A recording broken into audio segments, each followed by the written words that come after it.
All right, guys, I'm going to show you a quick tutorial on the quadratic formula and complex answers. And this happens when your discriminant is negative.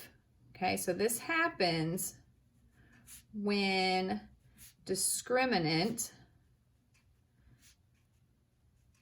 is negative.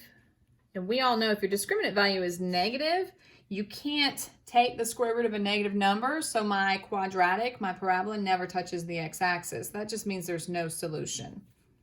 So most students will say no solution and move on their way, and that's perfectly fine unless the teacher, instructor, notebook, test, quiz, whatever you're working on, wants an answer, an exact answer or a complex answer.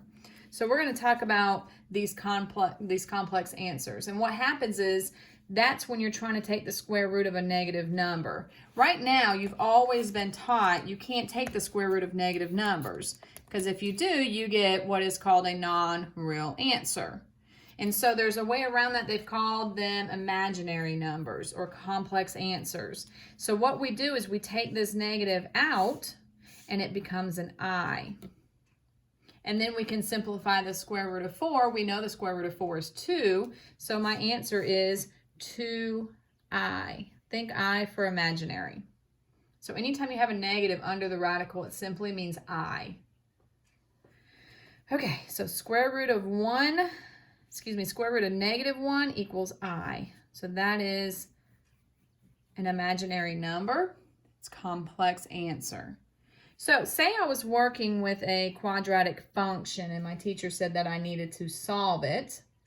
And I had an equation of y equals 3x squared plus 4x plus 10. And my teacher said, I want you to solve it. I want you to tell me what the roots are. Well, you would go and you would try to factor it and you'd get 30. Nothing from 30 will give me 4. So it's definitely not factorable. So the backup plan is the quadratic formula. So here is my A, B, and C that I will use to plug into the quadratic formula. So that's negative b plus or minus the square root of b squared minus 4 times A times C all over 2 times A. And you have memorized that formula, so you stuck with me through my plugging in there.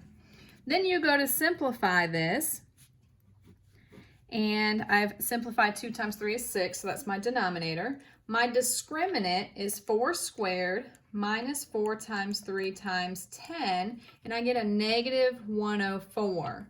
So we know right there I can't take the square root of a negative number, so this means no solution.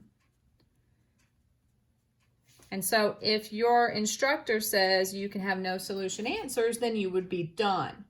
But if your instructor says that they need a complex answer, then you need to keep going.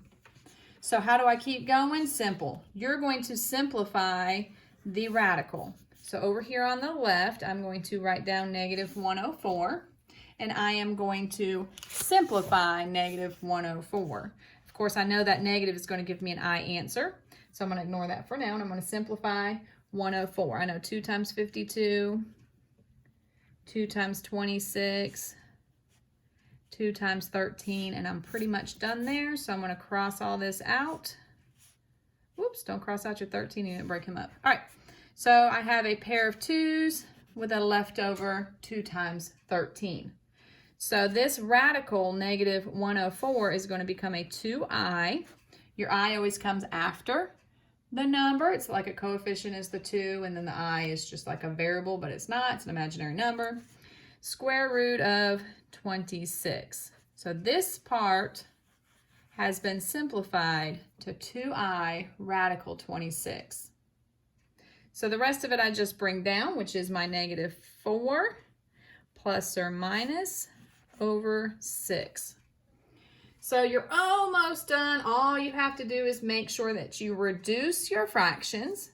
So if you take a look, I can reduce by finding out the greatest common factor in these 3 numbers. So I always tell my students, circle those 3 numbers and find out the greatest common factor. What number can they all be divided by? They can all be divided by 2. So when I divide each number by 2, I get negative 2 plus or minus 1. You can put the 1 there, you don't have to. Keep your I, keep your 26 under the radical. Over, remember we're divided by 2, so 6 divided by 2 is 3. Now that is your solution. And like I said, you don't have to put that 1 there. All right, so that was a lot. We tried to factor, it wasn't factorable. We used the quadratic formula. We discovered we had a negative discriminant, which leads us to no solution. But I wanted us to take that a step further and determine what the complex solution would be.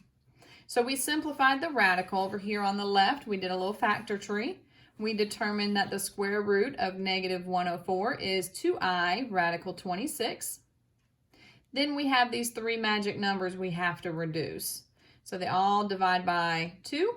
So negative 4 divided by 2 is negative 2. 2 divided by 2 is 1. 6 divided by 2 is 3, and you're done. This is a complex solution. And that is how those work.